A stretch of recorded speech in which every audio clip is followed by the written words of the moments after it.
What is going on, guys? Now, I know already that this video is going to cause a lot of discussion in the comments. I'm looking forward to it, so please give me your thoughts.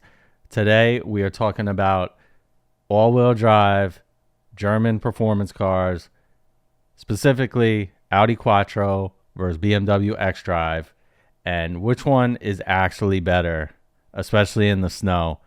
I'm in New York, and we just got pounded with a huge snowstorm, as did much of the Northeast.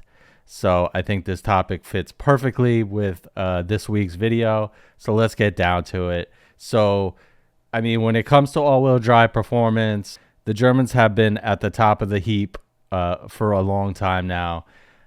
Audi and BMW have dominated the all-wheel drive conversation, but lately something interesting has been happening. In the US, BMW XDrive models are outselling Audi's legendary Quattro. So the obvious question is, has BMW finally caught up or even beaten Audi at its own game? So let's break down how these two systems work, what makes them actually different, and which one is better for real-world driving, especially in these nasty conditions such as snow. So first up, let's talk about Audi Quattro. Audi has been synonymous with all-wheel drive for over 30 years, and it all started in the early 1980s with the iconic Quattro. This is the car that completely rewrote the rules of rally racing. Now, since then, Quattro has evolved, but its core philosophy has stayed the same.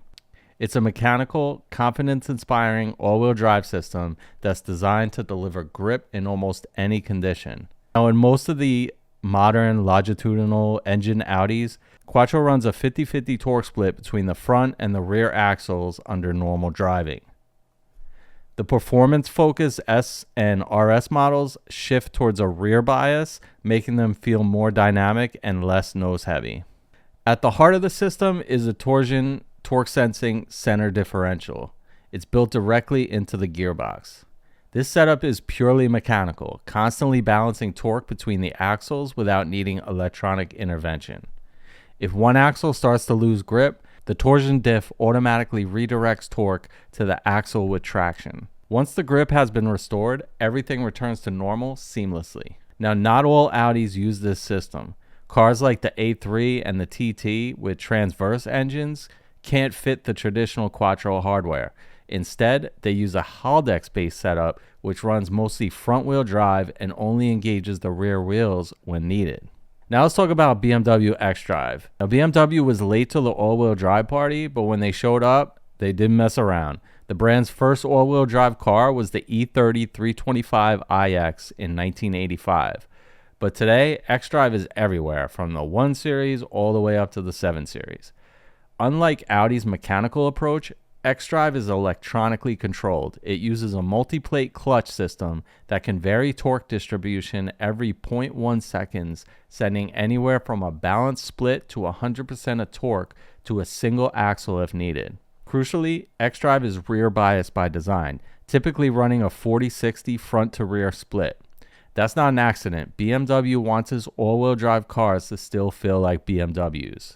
Dynamic stability control works alongside XDrive, braking individual wheels and adjusting power delivery to help the car rotate more predictably through the corners. The result is an all-wheel drive system that feels agile, playful, and very composed on the road.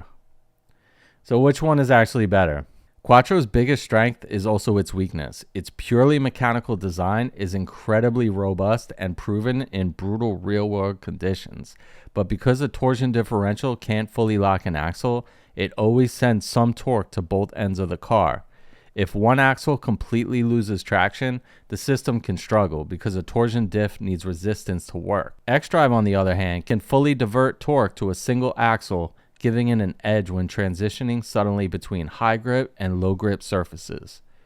The trade-off is that electronics sometimes intervene aggressively, prioritizing safety over outright speed. On snow and ice, Audi's traditional Quattro still has the edge when pushing hard, but the gap is shrinking. In fact, Audi has already started moving away from mechanical Quattro. Its newer Ultra Quattro systems use electronically controlled clutches, much like BMW. This was first seen in the 2016 A4 Allroad. It's a clear sign that Audi is taking notes from BMW. So my final verdict, both systems are excellent, just in different ways.